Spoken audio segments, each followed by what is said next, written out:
kriminal. Pag ako ang nanalo na kaupo, talagang papatayin ko kayo. Bastos, gago, barumbado, mamamatay tao. Yan yung bansag sa'yo ng mga kritiko. Hindi naman kasi ikaw yung uri ng pangulo na aming nakasanayan, sapagkat ang mga kilala naming mga lider ay formal at desente kung humarap sa mamamayan, subalit sadyang salungat ang iyong katangian. Ikaw lang naman kasi yung natatanging pangulo na bumastos sa mga pari at simbahan.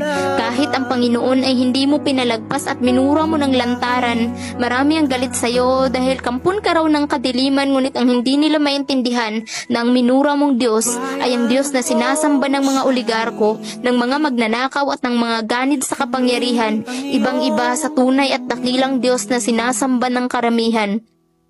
Hindi man kami laging sang-ayon sa iyong pananalita, ngunit labis kaming nagpapasalamat sa nagsusumigaw mong mga gawa, oo, din sa hindi maganda ang iyong imahe sa publiko, ngunit sa kabila ng lahat ay di may pagkakailang labis kang minamahal ng milyon-milyong mga Pilipino. Ikaw lang naman kasi yung bastos na nagmulat sa aming mga mata, ang naglantad ng mga kasinungalingan at pang-aabuso ng media, ang sinasabi nilang gago pero siya rin pumuksa sa mga iligal na droga, ang naglinis at tumapos ng problema hinggil sa tanimbala, ang barumbado na nagpahina sa puwersa ng mga terorista, ang matulog-tulog lang daw pero maraming naipatayong infrastruktura, at ang sinasabi nilang tamad na presidente pero kay raming nagawa sa gitna ng pandemya.